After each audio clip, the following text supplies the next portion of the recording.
Hello and welcome. We are broadcasting from Finance Summit hosted by Börse Stuttgart. I'm very excited to be speaking with Tanuja Randery, Managing Director, Amazon Web Services. We are speaking about the future services and technology. Tanuja, it's a pleasure to have you here. Thank you so much. It is actually a real pleasure to be at the Finance Summit here in Stuttgart.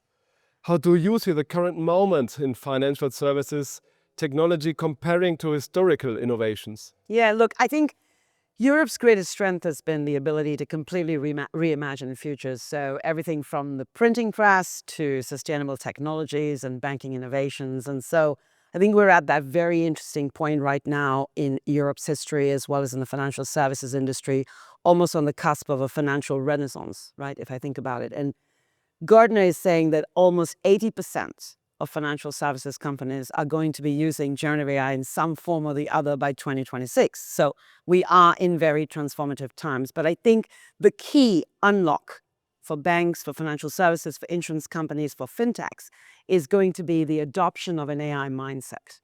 And by that, I mean a mindset for the talent and the builders within banks and financial services that is really focused on using generative AI as a creative partner to reinvent the business, end-to-end process transformation, and of course, importantly, changing employee experience, customer experience, and responsibly using this technology. So I think very exciting times. I can't wait to see what experiences have not even been created yet. What are the most significant opportunities for financial institutions in implementing generative AI? We did some research recently, and just to set context, because I think it's important, is we did some research recently that would suggest that generative AI can have upwards of $400 billion of economic value impact for Europe at large. And in Germany, because that's where we are today, almost half, more than half of companies are using this technology. And the rate of adoption over the past year has been greater than 30%, right? In that context, the three big use cases that we see banks using, the first is around hyper-personalization, right? I think you and I both probably like that too. There's a great report by Harris that says that 75% of consumers want personalized banking services. Whether you're Gen Z, millennial, somebody like me, somebody like you, we all want personalized services. And I think that's one massive use case, whether you're buying a home, savings loan, mortgages, etc. The other big one is around financial crime and fraud. Huge opportunity for banks to speed up the process by which they handle investigations, to make sure they can deal with this almost $100 billion of fraud impact that we're seeing, right, in this industry alone. And a very good example of that, by the way, is Robinhood, who are using an agent called FinCrimes to be able to speed up investigations, as an example. And then, of course, the third is data insights from the data that are proactively served up to you so you can make decision-making, whether it be in your back office or your front office. A good example of that, by the way, is if you look at Rocket companies, they're in the homeowning business, right? They've been using agents on Amazon Bedrock, in essence, to be able to increase lead conversion and reduce all the tedious tasks that they have to deal with. So it's both efficiency and growth. So those are three big ones that come to mind. Can you explain the concept of AI agents and why they are important for financial services? Yes. I mean, of course, 2 years ago, the world was taken by storm when large language models came around. And actually, foundational models are going to be super, super important always, right? And you've got everything from what Anthropic is doing, for example, or we at Amazon are developing Nova, which is our foundation model.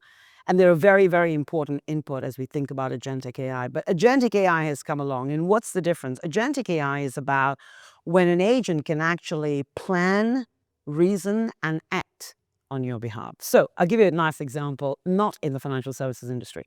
Take Alexa. I don't know if you use Alexa, Amazon Alexa. Okay.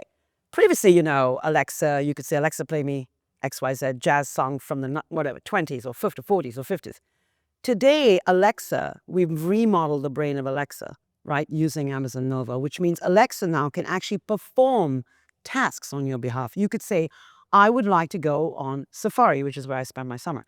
So I can tell Alexa what I like, what I don't like, which lodges I've been to in the past. I can feed data into Alexa and then task Alexa to go book my tickets, reserve my, that is a huge transformation from AI is sort of helping you with some, experimentation, or you're asking questions, to AI actually completing tasks for you. That is the big difference. And I think if you think about financial services industries, it can actually take away a lot of the basic operational automated tasks and do it on behalf of customer service agents, for example, or people in the branch, for example, or if you're an investment banker, a lot of that research work, etc. And that just raises and uplifts human beings to have much more potential from their time and be much more strategic with their decisions. So AI becomes a pioneer, a collaborator working with humans.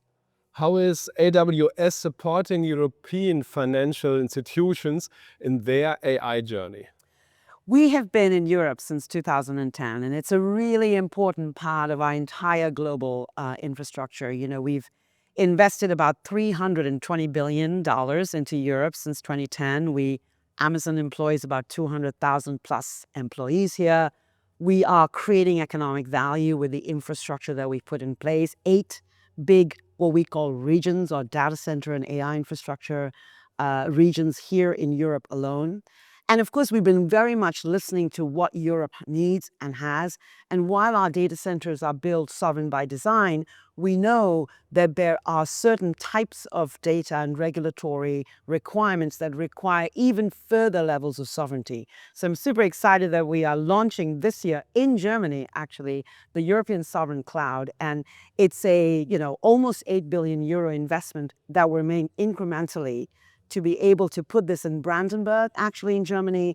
And it is a cloud that looks exactly like any other AWS cloud, full service cloud, but it is built, operated, and secured in Europe. European citizens are running it. There's a European governance structure, and you've got all of the services you've always expected from the cloud. We're very excited about this, and we think it will really support the very, very, very regulatory heavy workloads that require that additional layer of sovereignty. I think this is very important, but there are security and compliance concerns. What about them in implementing AI in financial services? Yes, so look, I think financial services, in a way, is probably one of the most heavily regulated industries, right? And we have been working for 18, 20 years in this area. So there's no compression algorithm for experience, we always say, right? We've been working with AI for 20 plus years with Amazon as well as AWS. And what we've been doing with our AI strategy is we offer customers choice. So they have choice of models, which is really important through our Amazon Bedrock platform. Amazon Bedrock is a managed services infrastructure, which means your data never leaves your environment. It sits behind this managed services infrastructure. So when you're playing with the model, your data doesn't leave you and go to the model provider. You're able to use the model safely and securely. And then it sits on an infrastructure that, as I said, is sovereign by design in the way that it's architected from a security perspective. Plus, I mentioned responsible AI earlier. It's really important that our customers are able to have the tools to generate responsibly. And as an example, within Bedrock, we offer something called guardrails. What does guardrails do? It gives you the tools so that you can filter out bias, remove harmful content. We do watermarking, so your synthetic content is true. Those are the kinds of tools we're putting in the hands of our customers because we want to make sure that it's done with trust, because we know trust drives adoption. What's your vision for the future of European financial services with AI?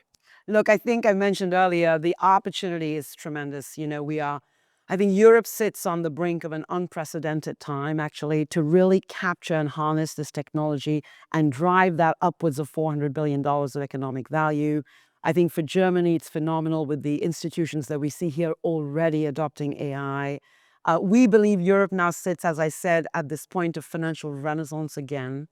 New innovations are going to be created. I think it's very possible now with this technology for, a very old insurance company to be acting at the speed of a Berlin fintech company, or for a very, very small startup to have the same access and market intelligence as a very old bank, right? So I think it democratizes the capability, the availability, and it's super important that we are bringing talent along this journey. And so we will continue to invest in Europe because we know that our future is much better together. Oh, that sounds good. Thank you, Tanuja. Thank you so much. It's wonderful talking to you.